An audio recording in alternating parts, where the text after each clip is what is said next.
Hello, কেমন আছো তোমরা সবাই? আজকে চলো আমার ছাদ বাগানের কিছু সবজি গাছ দেখাই যেগুলো আমি এবছরে করেছি। তো প্রথমেই দেখো এই আলু গাছগুলো, যেগুলো প্রায় ১.৫ মাস আগে আমি বসিয়েছিলাম। গাছগুলো কিন্তু ভীষণ ভালোভাবে বেড়ে উঠেছে। এখানে কিন্তু অনেকগুলো গাছ একসঙ্গে রয়েছে। আর এদিকে দেখো কিছু ওলকপির চারা আমি বসিয়েছি, যেগুলো গ্রো ব্যাগ, কন্টেনার আর বোতলেই বেড়ে উঠছে। এগুলো আপাতত এখানেই একটা করে লাগিয়েছি, এখানেই বেড়ে উঠবে। দেন এদিকে দেখো কিছু রসুনের চারা কত সুন্দরভাবে বেড়ে উঠছে। আর এদিকে আছে আরও কিছু ওলকপির চারা, যেগুলো এখন ছোট জায়গাতেই রয়েছে।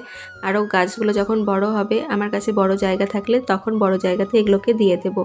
আর এদিকে আছে কিছু টমেটোর গাছ।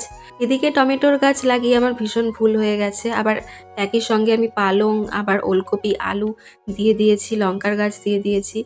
ছাদের ক্যারেটগুলোতে একদমই জায়গা নেই, তাই সব গাছ একই জায়গায় বসিয়ে দিয়েছি।